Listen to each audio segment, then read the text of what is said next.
আমার ভাইরা, নবীজির ঈদ মিলাদুন নবী মাহফিলে আসার জন্য বসার জন্য সকলের ভাগ্যে জুটে না। শায়ের বলেছেন তারাই নবীর মিলাদুন নবীর মাহফিলে আসতে পারে যাদেরকে সরকারে বুলাতে हैं, সরকারে মদিনা সরকারে দো আলম যাদেরকে কবুল করেন, আমার আল্লাহ যাদেরকে কবুল করে তারাই মাহফিলে আসতে পারে। আপনারা যারা আজকের মাহফিলে এসেছেন বসেছেন, আমার আল্লাহ তারই প্রশংসা যারা করেছেন, নবী সরকারে দো আলম নূরে মুজাসসাম রহমাতাল লিল আলামিন নবীর উপরে যারা দুরূদ শরীফ পড়তে পেরেছেন, খোদাকে কসম আমার নবীজি বলেছেন, উম্মত রে তুমি পৃথিবীর যেই প্রান্ত থেকে আমি রাসূলকে সালাম দাও না কেন, আমি রাসূলের উপরে দুরূদ শরীফ পড়ো না কেন, আমি মদিনাতুল মুনাওয়ারা থেকে তোমার সালামের জবাব দিয়ে থাকি। আপনারা কি ঘুমিয়ে গেছেন? টেনশন করার কিছু নাই, মানুষ আস্তে আস্তে আসবে।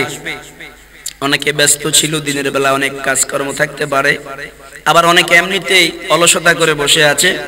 যারা অলসতা করে বসে আছেন আপনাদেরকে অনুরোধ করে বলছি, অনতি বিলম্বে আপনারা মাহফিলে চলে আসুন। আল্লাহ পাক সকলকে কবুল করুক, আসার বসার তৌফিক দান করুক, সবাই বলেন আমিন। আপনারা এখানে যারা 5, 10 জন, 15 জন, 20 জন যাই আছেন, আপনারা এখানে কেউ বোবা আছেন? কে কে বোবা আছেন হাত তোলেন। একজন আছে, 2 জন বোবা, বুঝে নাই, বুঝে নাই। শুনেন, আমাদেরকে কথা বলার মতো শক্তি দান করেছেন কে? আমি আপনাদের আওয়াজে কিন্তু সন্তুষ্ট না। আমি আসলে আসার পরে ওয়াজ খুব কম করা হয়, আসার পরে ওয়াজ করলে মানুষজন একটু কম থাকে, তো অভিজ্ঞতা কম। তো যা হোক, সবকিছু আল্লাহ পাকের পক্ষ থেকে লিখিত, আল্লাহ পাক তৌফিক দিয়েছেন। তো আপনারা যারা এখানে বসেছেন, আমাদেরকে শক্তি দিয়েছেন কে? এখনো আল্লাহর নামটা মুখ দিয়ে বাইর হচ্ছে না। আপনাদের কি লজ্জা লাগতেছে? মনে হয় যেন আপনারা শ্বশুর বাড়িতে আসছেন, আপনাদের মুখ দিয়ে কথা বাইর হচ্ছে না। বলেন, আমাদেরকে শক্তি দিয়েছেন কে? তো আল্লাহর দেওয়া শক্তি আল্লাহর মাহফিলে, নবীর মাহফিলে খরচ করব, এতে কি লজ্জার কিছু আছে? আরেকটু জোরে বলেন আল্লাহু আকবার। এই আওয়াজে হয়নি, আরেকটু মহব্বতে আল্লাহু আকবার। ইয়া রাসূলুল্লাহ, আরো জোরে ইয়া রাসূলুল্লাহ। আমার মাইকটা সেটিং করেন, আল্লাহর দোয়ায় মাইকটা সেটিং করেন। আমি বুঝি তো কোনানে কি আছে। আল্লাহর নবী সরকারে দো আলম নূরে মুজাসসাম পবিত্র ঈদ মিলাদুন নবীর মাস মাহে রবিউল আউয়াল, আল্লাহর নবীকে আল্লাহ রাব্বুল আলামিন দুনিয়ার জমিনে প্রেরণ করেছেন।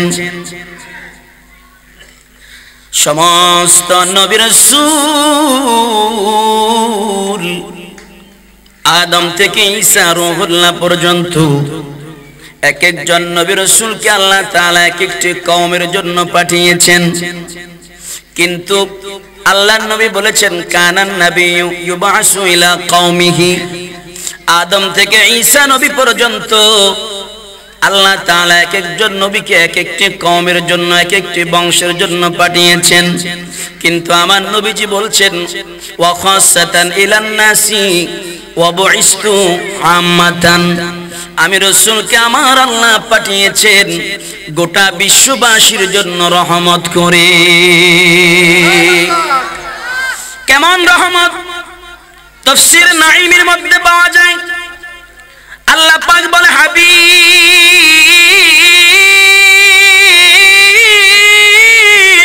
সুবহানাল্লাহ, কুল, ও আমার হাবিব আপনি বলুন, সে ও মুহাম্মদ,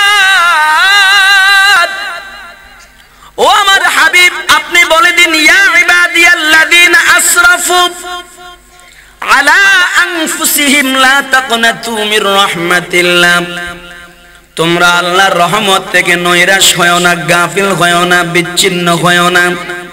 তাফসীর নয়মি, তাফসীর বাইজাবি, তাফসীর কাশাফ, তাফসীর জালালাইন, তাফসীর রুহুল মাআনি, তাফসীর রুহুল বায়ান সহ অসংখ্য তাফসীরের মধ্যে পাওয়া যায় আমার আল্লাহ এখানে রহমত বলতে আমার নবীকে বুঝিয়েছেন। আমার আল্লাহ বলে, বান্দা তুমি গুনাহ করেছো পাহাড় পরিমাণ, তুমি গুনাহ করেছো সাগরের পানি পরিমাণ, বান্দা তুমি গুনাহ করেছো আসমান পরিমাণ, বান্দারে তুমি গুনাহ করেছো দুনিয়ার জমিনের উপরে পড়ে থাকা ধুলাবালি পরিমাণ, বান্দারে তুমি গুনাহ করেছো আসমান থেকে বর্ষণ হওয়া বৃষ্টি পরিমাণ। তুমি যতই গুনাহ করো না কেন, লা তাখনাতু মির রাহমাতিল্লাহ, আমার রহমত থেকে নৈরাশ হয়ো না। ও আল্লাহ,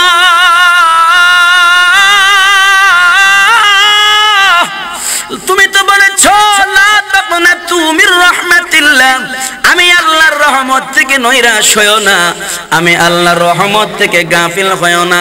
আল্লাহ, আমরা জানতে চাই, বলতলি মাহফিল থেকে আমরা জানতে চাই আপনার রহমতটা কি। আমার আল্লাহ বলে, ও দুনিয়ার মানুষ, তোরা কি জানোস না আমার রহমত হলো আমার হাবিবে কিবরিয়া। আমি আল্লাহ হলাম আলহামদুলিল্লাহি রাব্বিল আলামিন, আমার হাবিব হচ্ছেন ওয়া মা আরসালনাকা ইল্লা রাহমাতাল লিল আলামিন। আমার হাবিব মুস্তাফা সাল্লাল্লাহু আলাইহি ওয়াসাল্লাম গোটা বিশ্ববাসীর জন্য নয়, শুধু আলমে আরওয়াহের মধ্যে যারা আছে তাদের জন্য আমার নবী রহমত, আলমে বারজাখ কবরের জগতে যারা আছে তাদের জন্য আমার নবীজি রহমত, এই দুনিয়ার জমিনে যারা আছে তাদের জন্য আমার নবীজি রহমত। আমার নবী শুধু মুসলমানদের জন্য রহমত নয়, আমার হাবিব হিন্দু, বৌদ্ধ, খ্রিস্টান, মুসলিম সকলের জন্য আমার নবী রহমত। আল্লাহ, মুসলমানদের জন্য তোমার নবী রহমত বুঝতে পারলাম, কিন্তু হিন্দু, বৌদ্ধ, খ্রিস্টান, ইহুদি, নাসারা সবার জন্য তোমার নবী রহমত কিভাবে আমার আল্লাহ বুঝিয়ে দিচ্ছেন। ও আমার বান্দারা, তোমরা কি আমার হাবিবে পাকের হাদিস মুবারকা পড়ো নাই?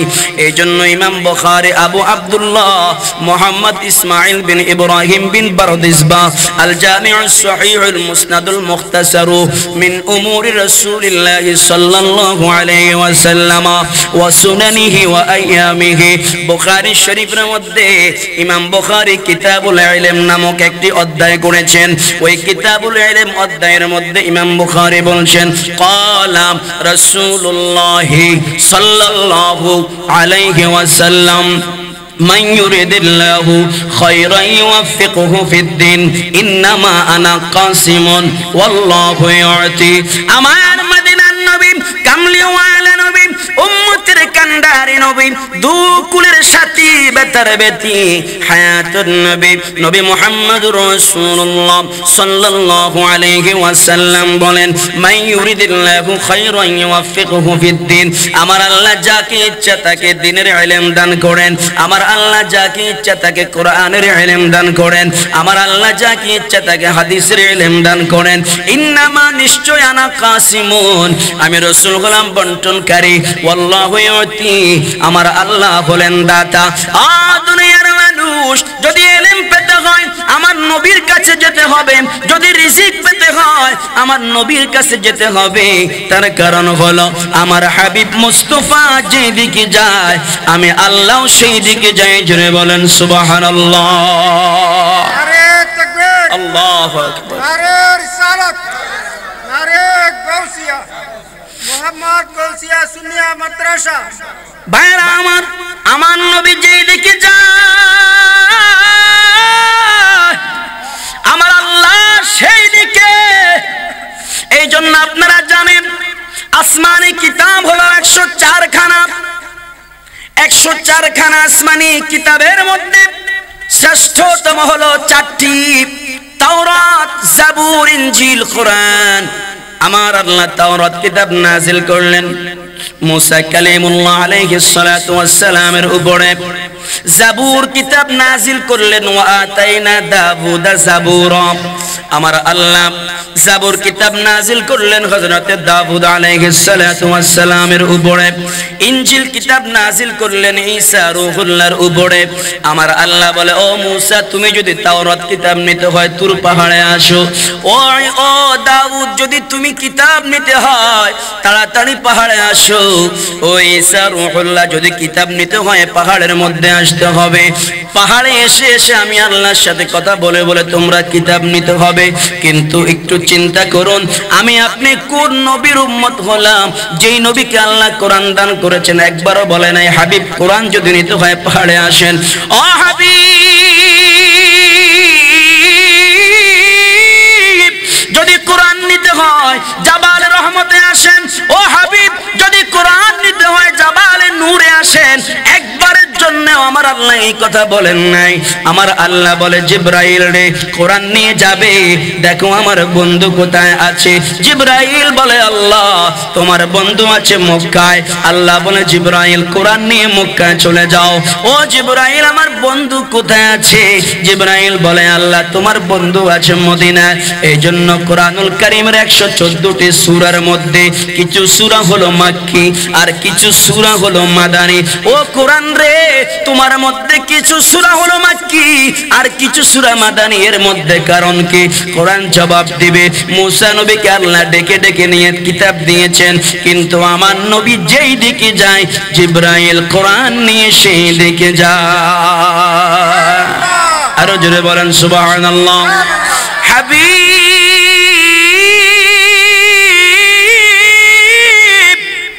ও আমার হাবিবে মুস্তাফা, হাবিবে কিবরিয়া, এই কোরআনুল কারীম আমি আল্লাহ আপনাকে দিলাম আপনার উম্মতের জন্য।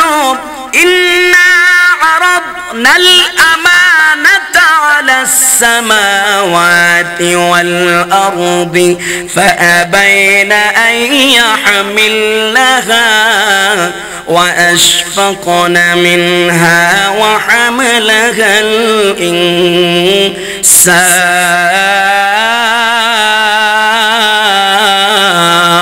ইনসান।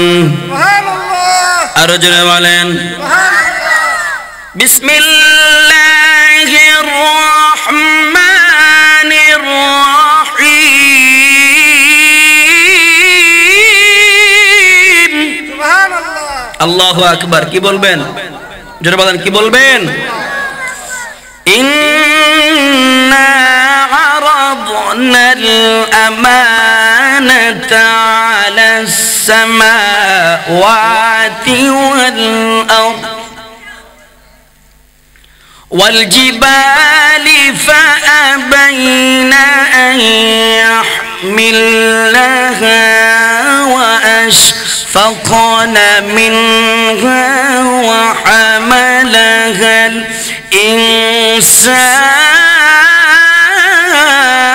ইনসান। ইন্নাহু কানা যালুমান জাহুলা। আল্লাহ পাক এই কোরআন আসমানের উপরে নাজিল করার জন্য চেয়েছেন। আসমান বলে, আল্লাহ এই কোরআনের যদি আমি আসমানের উপরে নাজিল করো, এই কোরআনের ভার আমি সহ্য করতে পারবো না। আল্লাহ বলে, জমিন রে, ওয়াল আরদি, আল্লাহ বলে, জমিন রে, আমি তোমার উপরে এই কোরআনটা নাজিল করতে চাই। জমিন বলে, আল্লাহ আমার উপর নাজিল করবেন না।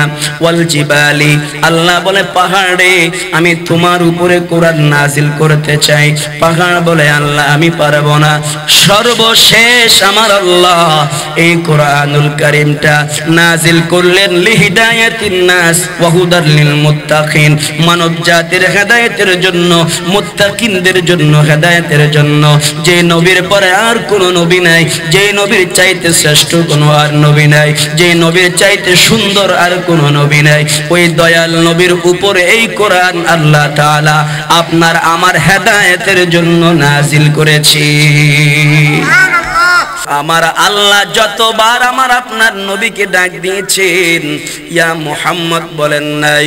আমার আল্লাহ যতবার আমার আপনার নবীকে ডাক দিয়েছেন আমার আল্লাহ ততবার বলেছেন ইয়া আইয়ুহান নবী ইয়া আইয়ুহার রাসূল। সুবহানাল্লাহ, জোরে বলেন না সুবহানাল্লাহ। সুবহানাল্লাহ। আপনি দেখাতে পারবেন আল্লাহ পাক কোরআনের কোথাও ইয়া মুহাম্মদ বলে ডেকেছে? ডাকেনি। শুধু 4টি জায়গায় আমার আল্লাহ মুহাম্মদ শব্দ উচ্চারণ করেছেন, তাও কিভাবে? যে মুহাম্মাদুর রাসূলুল্লাহ। আবার কোথাও বলেছেন ওয়ামা মুহাম্মাদুন ইল্লা রাসূল। এইভাবে মুহাম্মদ শব্দটি উচ্চারণ করেছেন, কিন্তু ইয়া মুহাম্মদ, ও মুহাম্মদ এইভাবে ডাকেনি। আল্লাহ আমার নবীর পরিচয় বুঝিয়ে দিতে গিয়ে বলেছেন মুহাম্মাদুর রাসূলুল্লাহ, মুহাম্মদ সাল্লাল্লাহু আলাইহি ওয়াসাল্লাম আল্লাহর রাসূল। এরপর ওয়ামা মুহাম্মাদুন ইল্লা রাসূল, মুহাম্মদ সাল্লাল্লাহু আলাইহি ওয়াসাল্লাম আল্লাহর রাসূল ছাড়া অন্য কিছু নয়। এটা বোঝানোর জন্য আল্লাহ তাআলা আমার আপনার দয়াল নবীকে আল্লাহর নামের সাথে অ্যাড করেছেন। বর্তমান এই ফিতনার জামানায় কিছু জাহেলে মোরাক্কাব রয়েছে, আব্দুর রাজ্জাক বিন ইউসুফ নামক কিছু খবিস রয়েছে, ওই শায়েখ আহমদুল্লাহ নামক কিছু খবিস রয়েছে, এইভাবে রাজাউল করিম আবরার নামক আশরার, এই সমস্ত গুস্তাখ রাসূলরা বলে আল্লাহর নামের সাথে নবীর নাম লেখা যাবে না। এক পাশে আল্লাহ, এক পাশে মুহাম্মদ, এটা যদি লেখা হয় এটা শিরক হয়ে যাবে। অথচ আপনি কোরআনুল কারীম খুলে দেখুন, যত জায়গায় আল্লাহর নাম আছে আল্লাহর নামের সাথে আমার আল্লাহ আমার হাবিবে কিবরিয়ার নামটা ফিট করে দিয়েছেন। নারে তাকবীর, আল্লাহু আকবার। নারে রিসালাত, নারে গাউসিয়া, আহলে সুন্নাত ওয়াল জামাত, শাহিদ সাহেব মদিনা জিন্দাবাদ। দুশ্মন হুশিয়ার সাহেব। আমি রাসূল পাকের উপরে বেশি বেশি দুরূদ শরীফ পড়ো, তবে বিশেষ করে জুমার দিন তোমরা আমি রাসূল পাকের উপরে দুরূদ শরীফ পড়বা। ফা ইন্নাহু মাশহুদুন তাশহাদুহুল মালায়েকা। তার কারণ হলো তোমরা যখন দুরূদ শরীফ পড়ো তোমাদের দুরূদ শরীফগুলি আল্লাহ পাকের কিছু সাইয়াহিন নামক ফেরেশতা রয়েছে, ওই ফেরেশতারা তোমাদের দুরূদ শরীফগুলি আমি রাসূল পাকের রওজা মুবারকে পৌঁছিয়ে দেয়, আমি রাসূল পাকের কাছে এনে জমা দেয়। ওয়া ইন্না আহাদান লা ইউসাল্লি আলাইয়া ইল্লা উরিদাত আলাইয়া সালাতুহু হাত্তা ইউফরুগা মিনহা ক্বাল।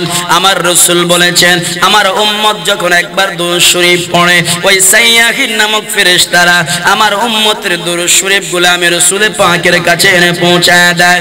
তখন সাহাবায়ে কেরাম বললেন কুলতু আবাদাল মাউত ইয়া রাসূলুল্লাহ, আপনি রাসূলের জীবদ্দশায় আপনার উম্মত পৃথিবীর যে প্রান্ত থেকে আপনি রাসূল পাকের উপর দুরূদ শরীফ পড়ছে আপনার কাছে সাইয়াহিন নামক ফেরেশতারা এই দুরূদ শরীফগুলো পৌঁছে দিচ্ছে। ইয়া রাসূলুল্লাহ, ইয়া নবী আল্লাহ, ফিদাকা আবি ওয়া উম্মি ইয়া রাসূলুল্লাহ, হুজুর আমাদের মা বাবা আপনি রাসূল পাকের কদমের মধ্যে কুরবান হোক। ওয়া বাদাল মাউত ইয়া রাসূলুল্লাহ, আমরা জানতে চাই আপনার জীবদ্দশায় যেমনি ভাবে ফেরেশতারা আপনি রাসূলের কাছে দুরূদ শরীফ পৌঁছে দেয়, আপনি রাসূলের ইন্তেকালের পরেও কি ফেরেশতারা আপনার কাছে আপনার উম্মতের দুরূদ শরীফগুলো পৌঁছাবে কিনা?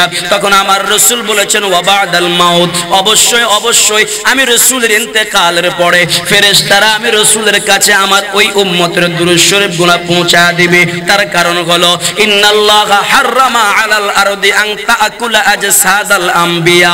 আমার নবীজি বলেছেন ও আমার সাহাবায়ে কেরাম রে, শুনে নাও, জেনে নাও, শুধু আমি নবী নয় 1,24,000 নবী রাসূল তারা সবাই কবরে জিন্দা, সবাই কবরে জিন্দা। তাহলে আদম নবী যদি কবরের মধ্যে জিন্দা থাকে, নূহ নবী যদি কবরের মধ্যে জিন্দা থাকে, যদি হযরতে ঈসা রূহুল্লাহ এখনো চতুর্থ আসমানে জিন্দা থাকতে পারে খাবার ছাড়া, অক্সিজেন ছাড়া, তাহলে আল্লাহ কি পারে না আমি নবীকে রওজার ভিতরে জিন্দা রাখতে? সাহাবায়ে কেরাম বললেন ইয়া রাসূলুল্লাহ অবশ্যই পারে। আমার নবীজি বললেন ইন্নাল্লাহা হারামা আলাল আরদি আন তাকুল আজসাদাল আম্বিয়া। ও সাহাবায়ে কেরাম শুনে রাখো, আল্লাহ পাক শুধু আমি নবী কেন 1,24,000 নবী রাসূল যারা যেখানে দাফন হয়েছেন, যার যেখানে মাজার রয়েছে, যার যেখানে রওজা রয়েছে, যার যেখানে কবর রয়েছে, ওই কবরের মাটিকে, রওজার মাটিকে আল্লাহ তাআলা হারাম করে দিয়েছেন। ওই নবীর আজসাদাল আম্বিয়া, ওই নবীর জিসিমটা মাটি বক্ষণ করা আল্লাহ পাক সেটা হারাম করে দিয়েছেন।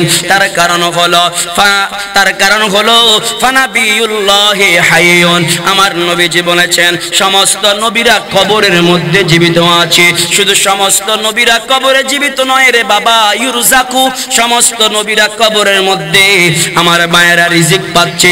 হযরতে আনাস ইবনে মালিক রাদিয়াল্লাহু তাআলা আনহু قال رسول الله صلى الله عليه وسلم الأنبياء أحياء في قبورهم يصلون كما يصلون في بيوتهم। সমস্ত নবী রাসূল কবরের মধ্যে, রওজার মধ্যে, মাজারের মধ্যে নামাজ পড়ে।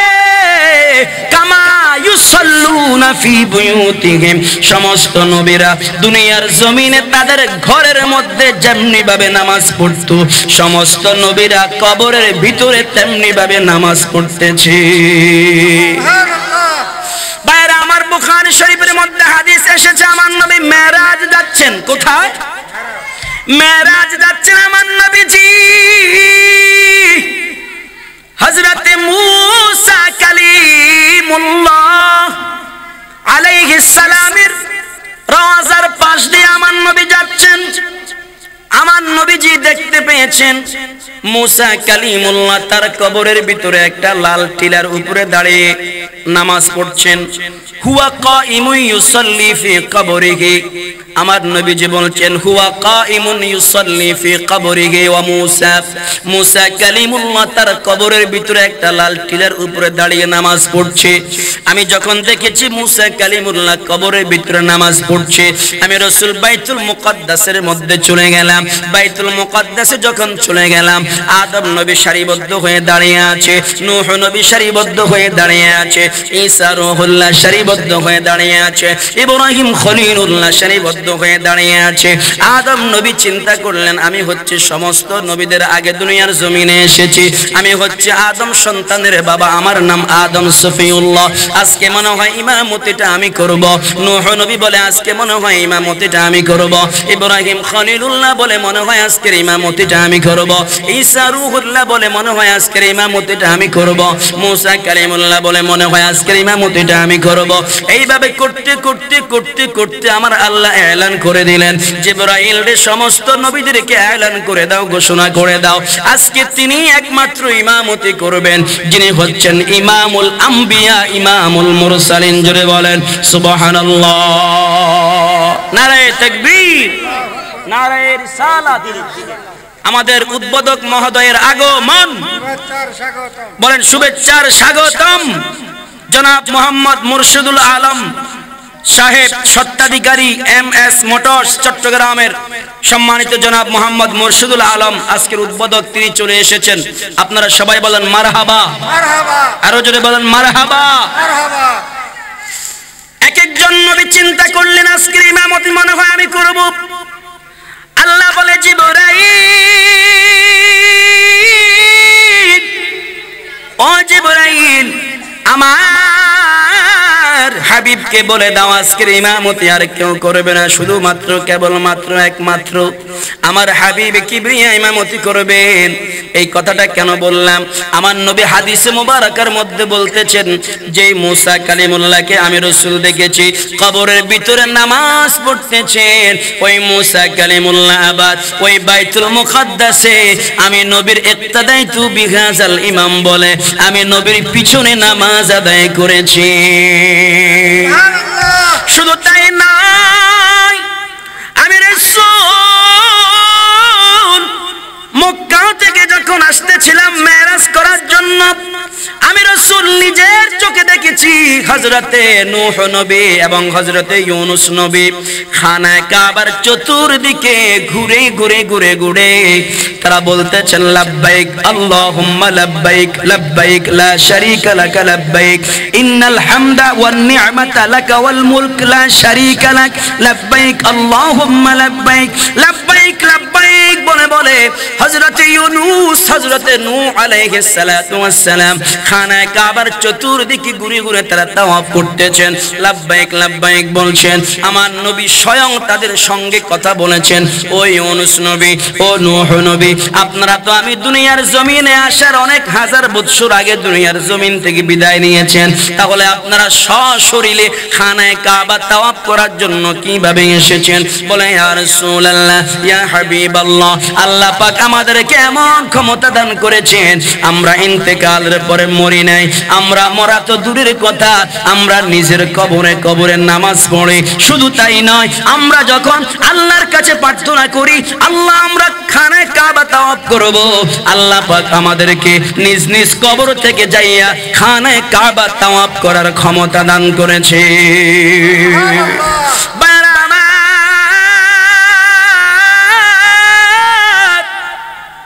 বুখারী শরীফের মধ্যে কাইফা ফুরদিয়াতিস সালাত, নামাজ কেমনে ফরজ হয়েছে এমন একটা অধ্যায় রয়েছে।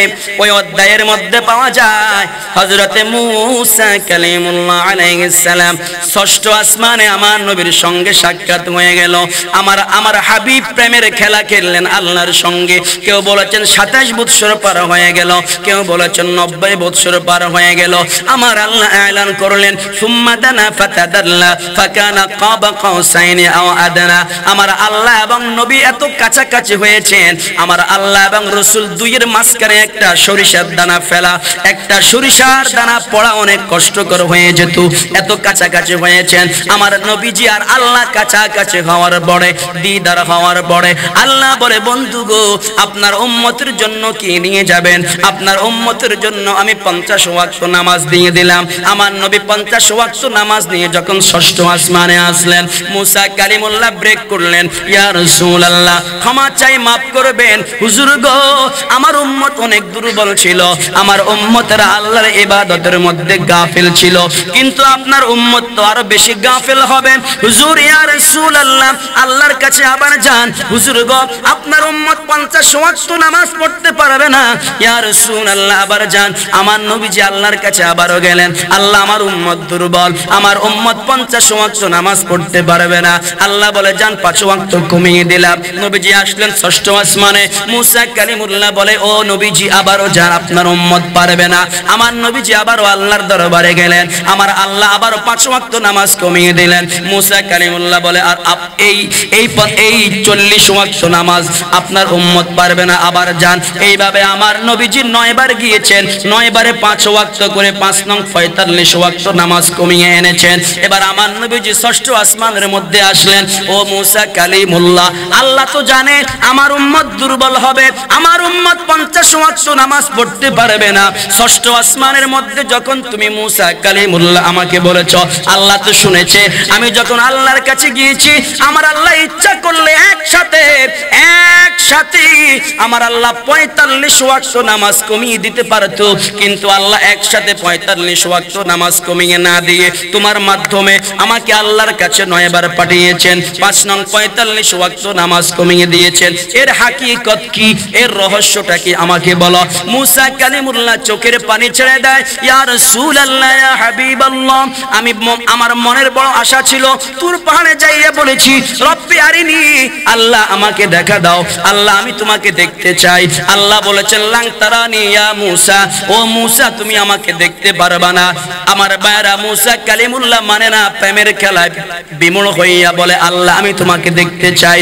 আমার আল্লাহ বলে, আমি দেখা দিব পরে, তোমার আগে একটা পরীক্ষা হয়ে যাক। বলে কি পরীক্ষা? বলে আমি আল্লাহর 70,000 নূরের পর্দার ভিতর থেকে একটা নূরের ঝিলিক যখন মারবো, একটা নূরের ঝলক যখন মারবো, একটা নূরের রশ্মি যখন ফেলবো, যদি এই নূরের রশ্মিটা তুমি যদি সহ্য করতে পারো, এরপরে আমার দিদার পাবে। আমার আল্লাহ ডাক দিয়ে বলে, ও মূসা কালিমুল্লাহ রে, আমার দিদার তুমি পাবে না। মুসা কালিমুল্লাহ বলে আল্লাহ একটু চেষ্টা করতে অসুবিধা কি? মুসা কালিমুল্লাহ তুর পাহাড়ে উঠে গেলেন। আমার আল্লাহ 70,000 নূরের পর্দার ভিতর থেকে একটা নূরের ঝলক যখন মারলেন, ফালাম্মা তাজাল্লা রাব্বুহু লিল জাবালি জাআলাহু দাক্কাও ওয়া খাররা মুসা সাইকা। আমার আল্লাহ 70,000 নূরের পর্দার ভিতর থেকে একটা নূরের ঝলক যখন মারলেন, মুসা কালিমুল্লাহ বেহুশ হয়ে কাত হয়ে আপনার ওই তুর পাহাড়ের উপরে পড়ে গেলেন। তুর পাহাড় জ্বলে পুরা সুরমা হয়ে গেল। কিছুক্ষণ পরে মুসা কালিমুল্লাহর হুঁশ ফিরে আসলো। মুসা কালিমুল্লাহ বলে আল্লাহ কি হয়েছে আমার তো মনে পড়তেছে না। আমার আল্লাহ বলে মুসা কালিমুল্লাহ তুমি বেহুশ হয়ে পড়ে গিয়েছিলা। আল্লাহ কি জন্য? বলে আমার নূরের ঝলক যখন মেরেছি তুমি বেহুশ হয়েছো। বলে মুসা কালিমুল্লাহ বলে আল্লাহ তুর পাহাড় জ্বলে সুরমা হয়ে গেছে, আমি কেন মরি নাই, আমি কেন ধ্বংস হয়ে যাই নাই? আমার আল্লাহ বলে ও মুসা কালিমুল্লাহ রে তুমি ধ্বংস হও নাই এটার একটা মাত্র কারণ। বলে কারণটা কি? বলে কারণটা হলো আমি আল্লাহ আমার হাবিবে কিবরিয়াকে দুনিয়ার জমিনে পাঠাবো। আদম থেকে শীষ, শীষ থেকে ইব্রাহিম, অর্থাৎ একজন নবী থেকে একজন নবীকে ট্রান্সফার করে করে ইরসাল করে আখিরি জামানার নবীকে পাঠাবো। তুমি মুসা কালিমুল্লাহ যদি মরে যাও, তুমি মুসা কালিমুল্লাহ যদি ধ্বংস হয়ে যাও, আখিরি জামানার নবী দুনিয়ার জমিনে আসতে পারবে না। মুসা রে ও মুসা এই জন্য তুমি মরো নাই, তুমি বেহুশ হয়েছো, তোমাকে আমি রক্ষা করেছি আখিরি জামানার নবীজির নূর মুবারকের কারণে। এই জন্য মুসা কালিমুল্লাহ বলে ইয়া রাসূলুল্লাহ ইয়া নবী আল্লাহ,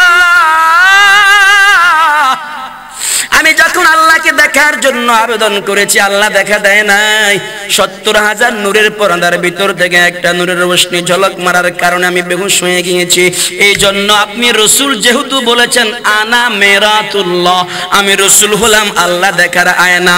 ইয়া রাসূলুল্লাহ আল্লাহও জানে আপনিও জানেন আমি মুসা কালিমুল্লাহও জানি। আল্লাহ পাক ইচ্ছা করলে প্রথমে 5 ওয়াক্ত নামাজ দিতে পারতো। এরপর যখন আপনি আমার কাছে আসলেন, আমি যখন বললাম ইয়া রাসূলুল্লাহ আপনার উম্মত দুর্বল হবে পারবে না, আপনি আবারও যান। এইভাবে 9 বার আপনি রাসূলকে কেন পাঠিয়েছি জানেননি গো নবী? ইয়া রাসূলুল্লাহ ইয়া হাবিবাল্লাহ, হুজুর গো আপনি যতবার আল্লাহকে দেখেছেন আমি মুসা কালিমুল্লাহ আপনাকে দেখে দেখে আল্লাহ দেখার স্বাদ মিটাইছি। या मोहम्मद मुस्तफा नबी सल्ले अला, या मोहम्मद मुस्तफा नबी सल शाफाअतिर कंदारी, शाफाअतिर कंदारी मदीना वाला जोरे शाफाअतिर शाफाअतिर कंदारी मदीना वाला, या मोहम्मद मुस्तफा नबी सल्ले अला, या मोहम्मद मुस्तफा नबी सल। কেউ বা বলে নবী আমার নূরেরই পুতুল, কেউ বা বলে নবী আমার গোলাপেরই ফুল, সুবহানাল্লাহ। কেউ বা বলে নবী আমার নূরেরই পুতুল, কেউ বা বলে নবী আমার গোলাপেরই ফুল। নয় সে গোলাপ নয় সে পুতুল, নয় সে গোলাপ নয় সে গোলাপ নয় সে পুতুল, নূরে আল্লাহ ইয়া মুহাম্মদ মুস্তফা নবী সাল জোরে, ইয়া মুহাম্মদ মুস্তফা নবী সাল। নবীজি আমার কাবার কাবা, নবীজি আমার আদমের বাবা, সুবহানাল্লাহ। নবীজি আমার কাবার কাবা, নবীজি আমার আদমের বাবা।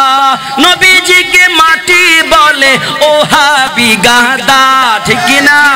নবীজিকে মাটি বলে ও হাবি গাদা, ইয়া মুহাম্মদ মুস্তফা নবী সাল জুরে, ইয়া মুহাম্মদ মুস্তফা নবী সাল। আমাদেরকে কিছু বাইরে আছে ওয়াহাবি বললে জ্বলে, ঠিক কিনা বলেন? ও ভাই, আমাদেরকে সিন্নি বলস, আমাদেরকে জিলাফি বলস, আমরা তোদেরকে কোনোদিন তিতা করল্লা বলি নাই, তোরা আমাদেরকে জিলাফি বলস, আমরা রাগ করি না। আমাদেরকে সিন্নি বলস, রাগ করি না। আমাদেরকে সুন্নি বললে আমরা রাগ করি না। তোদেরকে ওয়াহাবি বললে রাগ করস কেন? বুঝা যায় ডাল মে কুচকা লাগে, কাবাব মে হাড্ডি কে। ও ভাই, ওয়াহাবি যদি আল্লাহর নাম হয়, তোরা তো দাবি করস ওয়াহাব মানে আল্লাহর নাম, ওয়াহাবি মানে আমরা আল্লাহওয়ালা। যদি ওয়াহাবি আল্লাহওয়ালা হয় তাহলে সেতস কেন? বুঝা যায় তোদের এই নামের মধ্যেও ভেজাল আছে। আল্লাহর নাম ওয়াহাব, এই জন্য আমরা তোদেরকে ওয়াহাবি বলি না। তোদের গুরু ঠাকুর, তোদের গডফাদার আব্দুল ওয়াহাব নজদি যে ওয়াহাবিবাদ চালু করেছে সৌদির মধ্যে, বাংলাদেশের মধ্যে, পাকিস্তানের মধ্যে, ভারতের মধ্যে, তোরা ওই ওয়াহাবি নজদির দালাল। এই জন্য তোদেরকে আমরা ওয়াহাবি বলি। তোরা বলস নবী মারনে কি বাদ মিট্টি কি সাথ মিল গিয়ে, আমার নবী মরে পচে গলে মাটির সঙ্গে মিশে গিয়েছেন। অথচ আমরা আল্লাহ রাব্বুল আলামিন কোরআনুল কারীমের মধ্যে বলেছেন আন-নবী আউলা বিল মুমিনিনা মিন আনফুসিহিম ওয়া আজওয়াজুহু উম্মাহাতুহুম। ও আমার হাবিব গো, ও আমার কামলি ওয়ালা নবী, নাহনু আকরাবু ইলাইহি মিন হাবুলিল ওয়ারিদ। আমি আল্লাহ হচ্ছে হিন্দু, বৌদ্ধ, খ্রিস্টান, নাসারা, ওই সাকমা যা আছে সবার গাড়ের সাই রগের চাইতেও আরো কাছে, কিন্তু আমার নবী সবার সঙ্গে নাই। আন-নাবিয়্যু আওলা বিল মুমিনিনা মিন আনফুসিহিম, আমার নবী সমস্ত মুমিনের জানের চাইতেও আরো কাছে।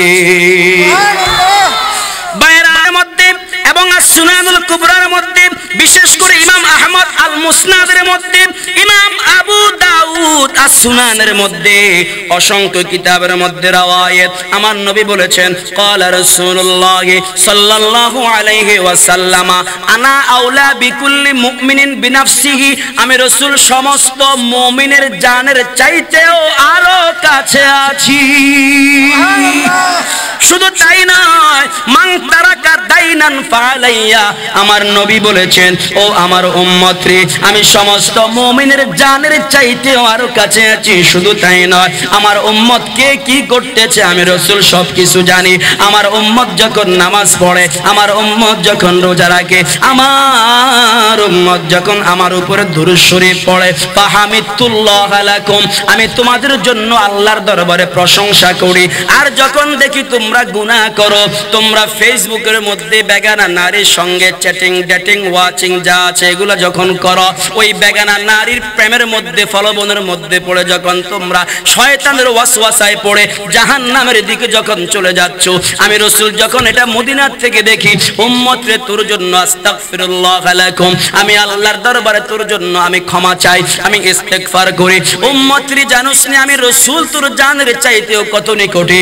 আন-নবী আনা আউলা বিকুল্লি মুমিনিন মিন নাফসিহি, আমার নবীজি বলেছেন আনা আউলা বিকুল্লি মুমিনিন মিন নাফসিহি মান তারাকা দাইনান ফালাইয়া। উম্মত রে তুমি ভালো করো আর খারাপ করো, যা কিছু করো না কেন, আমি রাসূল তোমার সমস্ত আমলনামা দেখতে পাই। এই জন্য আমার আল্লাহ কোরআনুল কারীমের মধ্যে বলেছেন বিসমিল্লাহির রহমানির রহিম,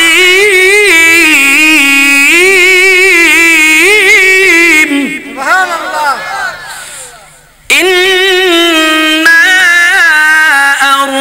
আরসালনাকা শাহিদান ওয়া মুবাশশিরান ওয়া নাযীরা।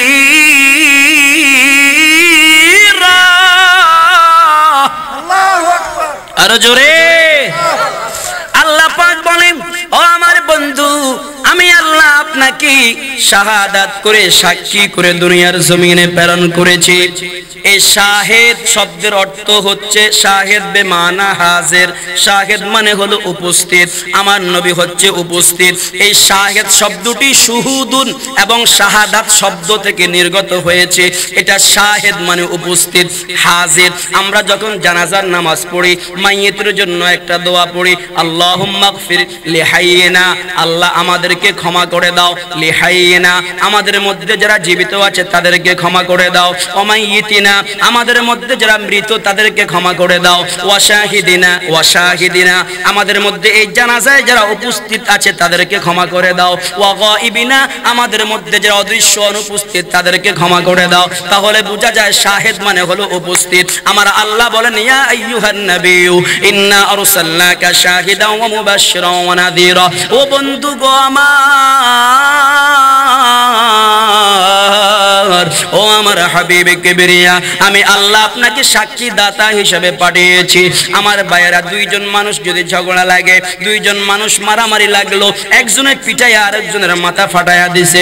এখন বিচারকের কাছে আপনি গিয়েছেন, বিচারক বলে কে আগে মেরেছো?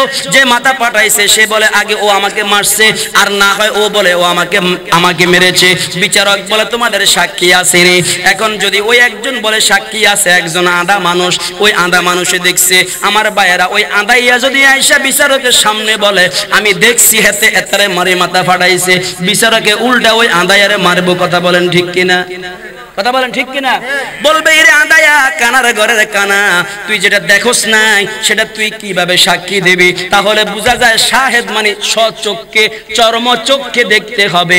আমার নবীজি কিয়ামত পর্যন্ত যারা আসবে দুনিয়ার জমিনে, যারা দুনিয়ার জমিন থেকে বিগত হয়েছেন, দুনিয়ার জমিন থেকে চলে গিয়েছেন, সবাইকে আমার নবী দেখতেছেন, দেখতে থাকিবেন, কিয়ামত পর্যন্ত আমার নবী দেখবে।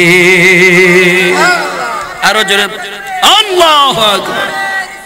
ইয়া রাসূলুল্লাহ, ইয়া গাউসুল জিন্দাবাদ, জিন্দাবাদ, জিন্দাবাদ। আমারি মনের মাঝে পেয়েছি যে বেদনা, জানে মুহাম্মদ শাহে মদিনা। আমারি মনের মাঝে পেয়েছি যে বেদনা, জানে মুহাম্মদ শাহে মদিনা। সুবহানাল্লাহ বলেন। ভাইরা আমার, নবীজি আমার হাজির নাজির। আমার নবী হাজির হতে পারে নীল আকাশের নিচে, জমিনের উপরে এমন কোন হুজুর যদি থাকে প্রমাণ করতে পারে নবী হাজির হতে পারে না। ওয়াল্লাহি তাল্লাহি, আমি গরিব মানুষ হিসাবে বেশি বলবো না, যদি কেউ প্রমাণ করতে পারে নবী হাজির হতে পারে না, চ্যালেঞ্জ দিলাম আমি তাকে 1 লক্ষ টাকা দেব। আর যদি আমি প্রমাণ করে দিতে পারি আমার নবী যে আসতে পারেন, তাহলে সে আমাকে টাকা দিতে হবে না, তওবা করে সুন্নি জামাতের ভিতরে আসলে হবে। কথা বলেন ঠিক কিনা? দান করেছেন কে? ও ভাইরা, আপনার ছেলে আবুধাবি থাকে, আপনার ছেলে কাতার থাকে, লন্ডন থাকে, আপনি অসুস্থ, টেলিফোন করেছেন, বাবা তাড়াতাড়ি করে আমার জন্য টাকা পাঠা, চট্টগ্রাম শেভরন হসপিটালে ডাক্তার দেখাতে হবে। আপনার ছেলেটা মুহূর্তের মধ্যে বিকাশে প্রকাশ করলো 10,000 টাকা। এই যে লন্ডন থেকে টাকা আসছে বাংলাদেশে, লন্ডন আর বাংলাদেশের মধ্যে কতগুলা সাগর আছে, মহাসাগর আছে। আপনার এই 10,000 টাকা আসার সময় একটু ফানি লাগছে না আপনার টাকার মধ্যে? লাগছে? টাকা ভিজে গেছে? কিভাবে আসছে? সায়েন্সের মাধ্যমে, বিজ্ঞানের মাধ্যমে। কথা বলেন ঠিক কিনা? বাইরা আমার, ওই টাক্কু, ওই স্টেডিয়াম মাথার মধ্যে চুল নাই, রোনালদো আছে কিনা? রোনালদো, মেসি, এরপরে আরো কি আছে আমি নাম জানি না, আগরম বাগরম এগুলা জানি না। নেইমার, এই নেইমার, এই নেইমার, মেসি, রোনালদো আবুধাবি খেলতেছে স্টেডিয়ামের মধ্যে। আপনি বাংলাদেশে বসে 24 ইঞ্চি টেলিভিশনের ভিতরে দেখতেছেন, ঠিক কিনা বলেন? সব বাদ দেন, আপনাদের থেকে কক্সবাজার কাছে আছে। যখন আইলা, বিলা, কিলা, বিলকিস, নার্গিস, সুলতানা এইভাবে যখন মহসিন, যখন সাইক্লোন হয়, জলোচ্ছ্বাস হয়, তুফান হয়, বঙ্গোপসাগরের পানির মধ্যে ঢেউ মারে, কথা বলেন ঠিক কিনা? ঢেউ মারে, সাগর পাড়ের নারিকেল গাছ ভেঙে সাগরে ভেসে যাচ্ছে। তারপরে আপনার কত মানুষের টাকা পয়সা, মোবাইল, কাগজপত্র, কত কিছু ঢেউর সঙ্গে ভেসে যাচ্ছে। নারিকেল গাছ ঢেউর সঙ্গে ভেসে যাচ্ছে। আপনি চন্দনায় বৈতলি বসে বসে 24 ইঞ্চি টেলিভিশনের ভিতরে ওই যে কক্সবাজার সাগর পাড়ের ঢেউ দেখতেছেন। খোদার কসম করে বলেন তো, আপনার এই 24 ইঞ্চি আপনার টেলিভিশনের তলার মধ্যে কক্সবাজারের ওই সাগরের ঢেউ থেকে একটু এক ফোঁটা পানি আপনার 24 ইঞ্চি টেলিভিশনের নিচে লাগছে নি? কথা বলেন, লাগছে নাকি? সাগরের ঢেউ, কক্সবাজার ঢেউ মারে, আপনার 24 ইঞ্চি টেলিভিশনের মধ্যে দেখা যায় এক ফোঁটা পানি আপনার টেলিভিশনের মধ্যে পড়লো না। ক্রিকেটার বল খেলতেছে, ছক্কা মারছে, ফোর মারছে, কোনদিন বল আইসা আপনার টেলিভিশনের গ্লাস ভাঙছেনি? কিভাবে সম্ভব? বলে সায়েন্সের দ্বারা সম্ভব, বিজ্ঞানের দ্বারা সম্ভব। কিন্তু আমার নবী বলে তোমাদের সায়েন্সের যুগে যদি এটা সম্ভব হয়, মুহূর্তের মধ্যে লন্ডন থেকে 1 মিনিটের মধ্যে যদি টাকা আসতে পারে, ইমেইলের মাধ্যমে যদি কাগজপত্র আসতে পারে, পাসপোর্ট আসতে পারে, ওই কক্সবাজার সাগর পাড়ের ঢেউ যদি তোমার 24 ইঞ্চি টেলিভিশনের ভিতরে দেখা যাইতে পারে, উম্মত রে তুই কি জানোস না আমি নবীকে না বানাইলে আল্লাহ বিজ্ঞান বানাইতো না? যদি ঢেউ আসতে পারে, বিকাশে টাকা যদি আসতে পারে, এত সব কিছু যদি সম্ভব হয়, আমি নবী মদিনার থেকে তোর চন্দনাই সে বৈতলিতে তোর ঘরে তাহাজ্জুদের নামাজ পড়ে, দুরূদ পড়ে যখন চোখের পানি ছেড়ে ইয়া নবী বলে কানবি, আমি রাসূল একটা মুহূর্ত দেরি করব না, মদিনা থেকে এসে তোর ঘরে হাজির হয়ে যাব। জোরে বলেন সুবহানাল্লাহ। আমার নবী আসতে পারে কি পারে না? আরো জোরে বলেন, পারে কি পারে না? ভাইরা আমার, নবীজি হাজির হতে পারেন, সাইর করতে পারেন, যেখানে খুশি আমার নবী যেতে পারেন। এই জন্য আমার নবীজি কামলিওয়ালা, তিনি কেমন হাজির হতে পারেন? তিনি যে রহমত আসমানবাসীদের জন্য, কবরবাসীদের জন্য কেমন রহমত। আমার নবীকে শুধু আমরা চিনি নাই, আমার নবীর স্ত্রীগণ, আজওয়াজে মুতাহহারাতগণ পর্যন্ত আমার নবীকে হাজির নাজির মেনেছেন, আমার নবীকে রহমত মেনেছেন। এই জন্য ভাইরা আমার, মা খাদিজাতুল কুবরা বলেন, আমি খাদিজার ইন্তিকালের আগে আমি যখন অসুস্থ হয়ে গেলাম, আমি আমার দয়াল নবীজির কাছে আবেদন করলাম, ইয়া রাসূলুল্লাহ আপনি তো হাজির হতে পারেন, আপনি মুহূর্তের মধ্যে আসমানে যেতে পারেন, আপনি মুহূর্তের মধ্যে দুনিয়ায় আসতে পারেন, আপনি মুহূর্তের মধ্যে কবরে যেতে পারেন। হুজুর গো, আমি খাদিজা অসুস্থ হয়ে গেছি, আমি কিছুদিন পরে হয়তো ইন্তেকাল করব। ইয়া নবী আল্লাহ, হুজুর আপনি ওয়াদা দেন গো নবী। ইয়া রাসূলুল্লাহ, হুজুর ওয়াদা দেন, আমি খাদিজা যেদিন ইন্তেকাল করব, আপনি রাসূল নিজ হাত দিয়া আমি খাদিজার গোসল দিবেন। জোরে গান সুবহানাল্লাহ। আপনাদের খতিব সাহেবের স্ত্রীর হায়াতে আল্লাহ বরকত দান করুক। আপনাদের বুঝার জন্য বলি, ওনার স্ত্রী যদি এখন মারা যায়, উনি কি ওনার স্ত্রীকে গোসল দিতে পারবে নাকি?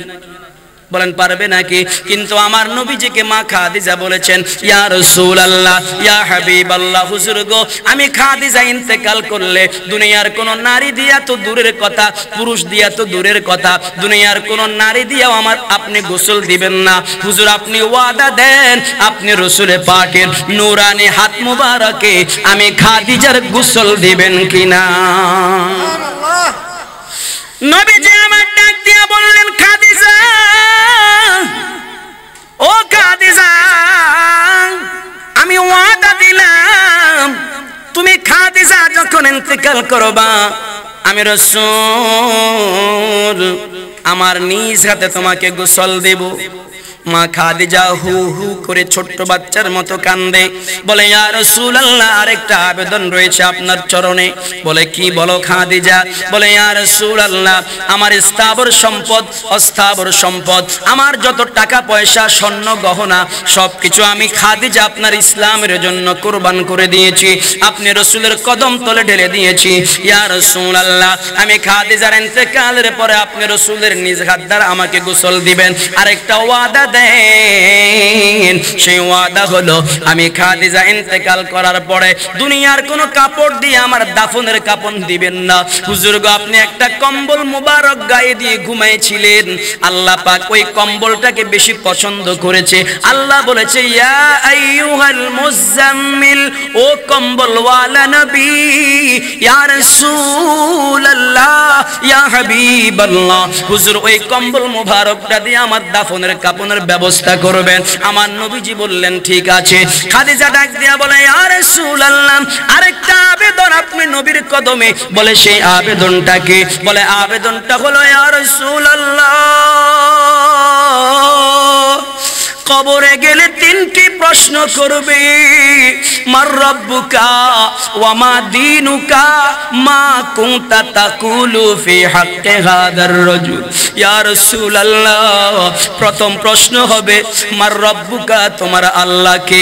ইয়া রাসূলুল্লাহ আমি খাদিজা কোনোদিন আল্লাহকে দেখি নাই, আল্লাহকে না দেখে আমি খাদিজা কেমনে বলবো আমার আল্লাহকে? নবী গো আপনি ওয়াদা দেন আমি খাদিজার কবরে আপনি রাসূল হাজির হবে। আমার নবীজি ডাক দিয়ে বলে খাদিজা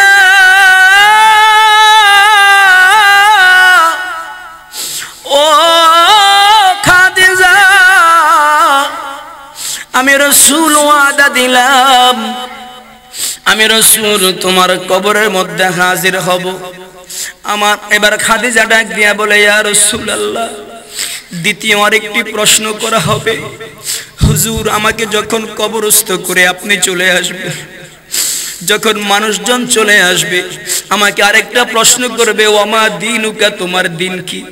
ইয়া রাসূলুল্লাহ আমি দ্বীনের উপরে চলতে পেরেছি কিনা জানি না, নামাজ পড়েছি কবুল হয়েছে কিনা জানি না, রোজা রেখেছি কবুল হয়েছে কিনা জানি না, হুজুর আপনি ওয়াদা দেন মুনকার নাকির যখন বলবে ওয়া মা দীনুকা, তোমার দিন কি? ইয়া রাসূলুল্লাহ আমি খাদিজার আকীদা হলো আপনি রাসূল দুনিয়ার জমিনে সায়ের করতে পারেন, আপনি রাসূল কবরেও আসতে পারেন। ইয়া রাসূলুল্লাহ যখন বলবে ওয়া মা দীনুকা, তোমার দিন কি?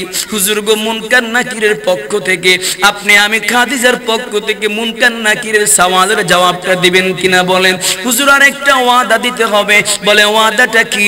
বলে ওয়াদাটা হলো মুনকার নাকির বলবে মা কুনতা তাকুলু ফি হাদার রাজুল আল্লাযী বুইসা ফিকুম, ও মুর্দার বলো তোমার কবরে যে নূরানি সুরতের মানুষটা এসেছে এই মানুষটাকে তুমি চিনো কিনা? ইয়া রাসূলুল্লাহ আমি খাদিজা যদিও আপনার স্ত্রী, আপনার মান সম্মান, আপনার ইজ্জত, আপনার হুরমত, আপনার আজমত, আপনার মর্যাদা আমি খাদিজা দিতে পেরেছি কিনা জানি না, হুজুর আপনি ওয়াদা দেন আপনি রাসূল আমি খাদিজার কবরে গিয়ে মুনকার নাকিরের সওয়ালের জবাবটা দিয়ে দিবেন। ভাইরা আমার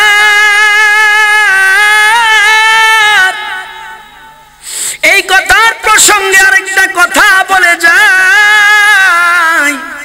অনেকে বলেন নবী নূর না মাটি, নবী হাজির নাজির হতে পারে কি পারে না এগুলা নিয়ে সমালোচনার দরকার নাই, শুধু নামাজ পড়ো রোজা রাখো। তার কারণ কবরের ভিতরে নাকি নবী নূর না মাটি এটা জিজ্ঞাসা করবে না।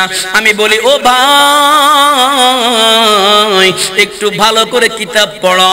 বুখারী শরীফের মধ্যে ইমাম বুখারী বলেছে কবরের মধ্যে একটা প্রশ্ন করা হবে, আর ওই একটা প্রশ্ন হলো মা কুনতা তাকুলু ফি হাদার রাজুল, এই নবীকে তোমার কবরে এই কথা বলবে না, বলবে মা কুনতা তাকুলু কানা ইয়াকুনু তাকুলু। বলা হবে তুমি এই নবীর সম্পর্কে দুনিয়ায় কি বলতে? যারা বলে নবী মাটির তৈরি, তারা বলবে ও ফেরেশতারা আমরা এই নবী সম্পর্কে দুনিয়ার জমিনে বলতাম নবী মাটির তৈরি। যারা বলে নবী ইলমে গায়েব জানে না, তারা বলবে ও ফেরেশতারা আমরা বলতাম নবী গায়েব জানে না। যারা আমার ভাইয়েরা নবীকে আমাদের মতো বলে, ফেরেশতারা যখন বলবে মা কুনতা তাকুলু তুমি দুনিয়ার জমিনে এই নবী সম্পর্কে কি বলতে, তখন তারা বলবে আমরা বলতাম নবী মরনে के बाद मिट्टी के साथ मिल गए, নবী পচে গলে মাটির সঙ্গে মিশে গিয়েছেন। কিন্তু যারা ইমানদার তাদের কবরে আমার দয়াল নবী যখন আসবে, আমার ভাইয়েরা এটা হলো আপনাদের মাহফিলের পোস্টার লিফলেট, কিন্তু আমি মনে করেন আপনারা মনে করেন কিছুক্ষণের জন্য এটা আব্দুর রাজ্জাক আল কাদেরীর লাশ। এই লাশটার এখানে একটা গিট্টা দিবে, অর্থাৎ গিট্টা বুঝেন কি? বান গিট্টা, এই যে পায়ের কাছে একটা গিট্টা দিবে। তারপরে আমরা বলি মাজা বা কোমর, আপনারা বলেন কেল। এই কোমরের মধ্যে একটা গিট্টা দিবে, মাথার মধ্যে একটা গিট্টা দিবে। আমার লাশটা যখন তিনজনে 6 হাতে দিবে, তিনজনে 6 হাতে দিবে, আর তিনজন কবরের মধ্য থেকে আমার লাশটা রিসিভ করবে। এই যে তিনজন 6 হাতে আমার লাশটা দিচ্ছে, আবার তিনজন কবর থেকে কবরে নেমে আমার লাশটা রিসিভ করতেছে। একটা দোয়া পড়বে বিসমিল্লাহি ওয়ালা মিল্লাতে রাসূলিল্লাহ, বিসমিল্লাহি ওয়ালা মিল্লাতে রাসূলিল্লাহ। আপনি যদি আমার নবীর পাগল হন, আমার নবী বলে উম্মত রে ভয় করিস না, ভয় করিস না। মাথার মধ্যে একটা গিট্টা দিয়া, মাজার মধ্যে একটা গিট্টা দিয়া, মাথার মধ্যে একটা গিট্টা দিয়া তোমার লাশটা যখন কবরে রাখে, তোমার লাশটা কবরের মাটিতে লাগার আগে আমি রাসূল মদিনা থেকে এসে তোমার লাশটা রিসিভ করব। মুনকার নাকির বলবে মার রাব্বুকা ওয়া মা দীনুকা। আমার নবী বলবে ও মুনকার নাকির রে, প্রশ্ন করে সময় নষ্ট করিস না, এটা আমার পাগল, এটা আমার আশেক, আমার আশেকটারে আমি রাসূলের কোলের মধ্যে দে। সুবহানাল্লাহ। বাইরামা নবীজি যখন বলবে এটা আমার আশেক, মুনকার নাকির চলে যাবে। কিতাবের মধ্যে পাওয়া যায় আমার আল্লাহ রাব্বুল আলামিন হাসর সাজাবেন শুধুমাত্র আমার নবীর জন্য, মিজানের পাল্লা করবেন শুধুমাত্র আমার নবীর জন্য। ও ভাই তোমরা কেন অনর্থক নবীর বিরোধিতা করো? কে নামাজি কে বেনামাজি আল্লাহ জানে কি জানে না? আরো জোরে বলেন জানে কি জানে না? আমার আল্লাহ যদি বলে ও আব্দুর রাজ্জাক তুমি বেনামাজি, তুমি জাহান্নামে যাও, আমার 14 গোষ্ঠীর সাহস নাই আল্লাহর সাথে আপনার কথা বলার জন্য, তর্ক করার জন্য। আল্লাহ জানে কে নামাজি কে বেনামাজি। আল্লাহ ইচ্ছা করলে বলতে পারে তুমি জান্নাতে যাও, তুমি জাহান্নামে যাও। ও আল্লাহ মিজানের পাল্লা কেন সাজাইলেন, পুলসিরাত কেন সাজাইলেন? বলে আমি আল্লাহ যদিও জানি কে নামাজি কে বেনামাজি, আমি শুধু চাইবো হাসরের ময়দানে দুনিয়ার জমিনে কারা কারা আমার দয়াল নবীজির পক্ষে ছিল। আরো জোরে বলেন না সুবহানাল্লাহ। বাইরা আমার বলতে চেয়েছিলাম আপনার লাশ আমার লাশ যখন কবরে দিবে দুনিয়ার কেউ যাবে না, শুধু আমার দয়াল নবী আপনার আমার কবরে যাবে। এই জন্য আমাদের মাওলানা ওয়ালিউল্লাহ আশিকি হুজুর একটা গজল লিখেছেন, দিন রাত কাঁদি শুধু নবীকে পেতে, মোদের জন্য কাঁদেন নবী ওই মদিনাতে, মোদের জন্য কাঁদেন নবী ওই মদিনাতে। দিন রাত কাঁদি শুধু নবীকে পেতে, দিন রাত কাঁদি শুধু নবীকে পেতে। মোদের জন্য কাঁদেন নবী ওই মদিনাতে, মোদের জন্য কাঁদেন নবী ওই মদিনাতে। আমি যাব কবরেতে কেউ তো যাবে না, দুই তিন দিন কাঁদার পরে মনে রাখবি না, ঠিক কিনা বলে?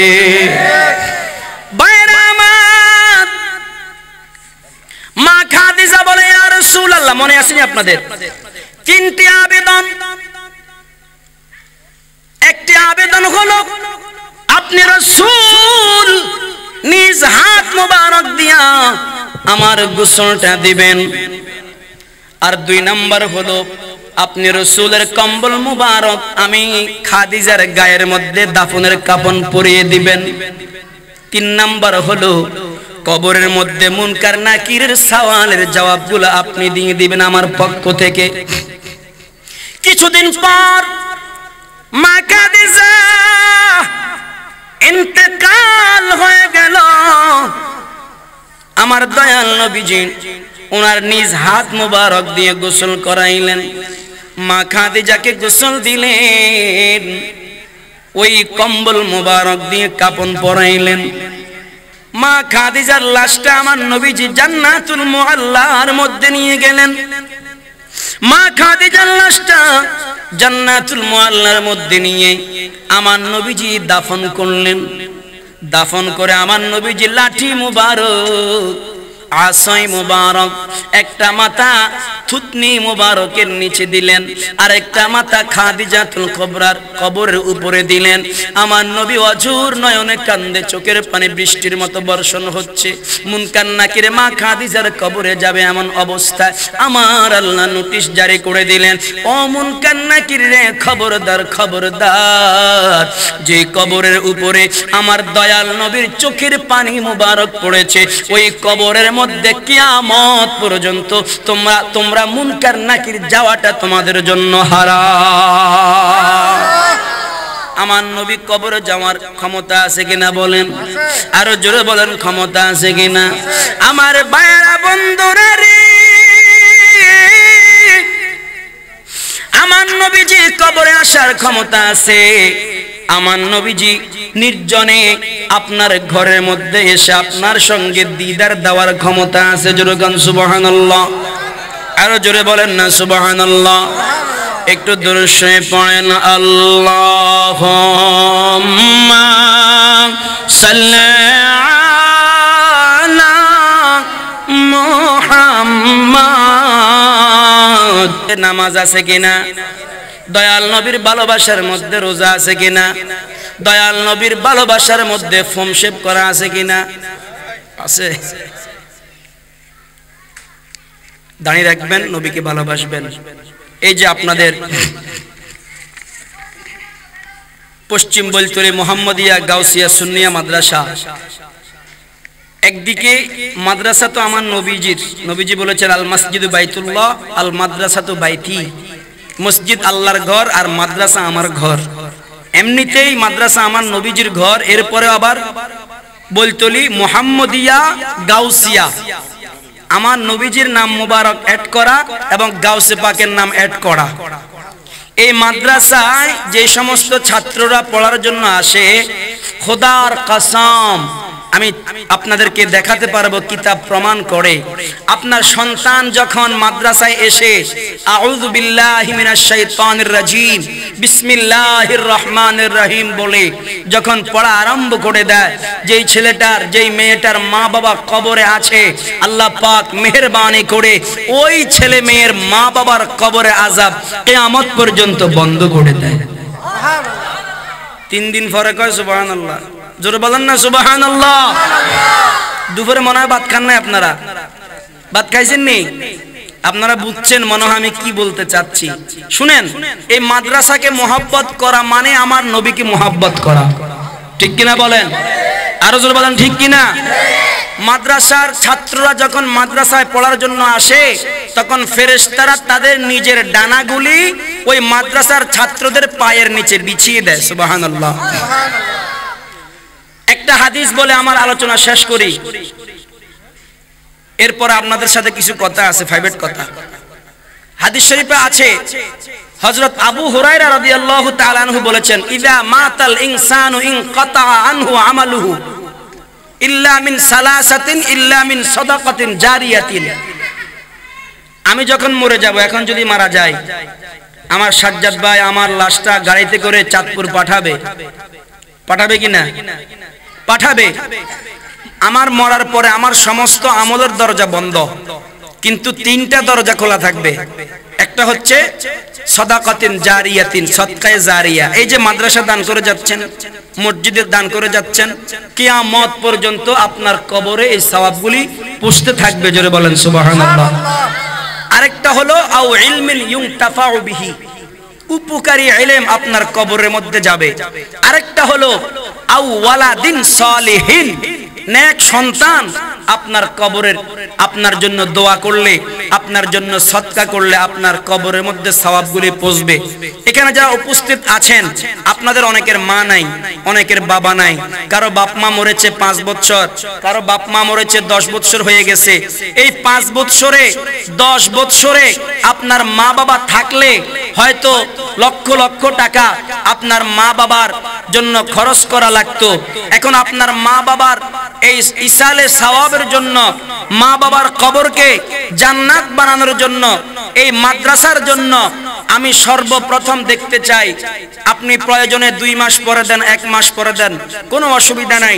পাক পাঞ্জাতনের নামে সর্বপ্রথম কে আছেন যে হুজুর আমি 5,000 টাকা এই মাদ্রাসার জন্য দিব, আমার দয়াল নবীজির নামে গাউসিয়া মুহাম্মদিয়া সুন্নিয়া মাদ্রাসার জন্য কেউ আছেন? मैं तो बीमारे नबी हूँ। MBN TV একটি ইসলামিক ইউটিউব চ্যানেল।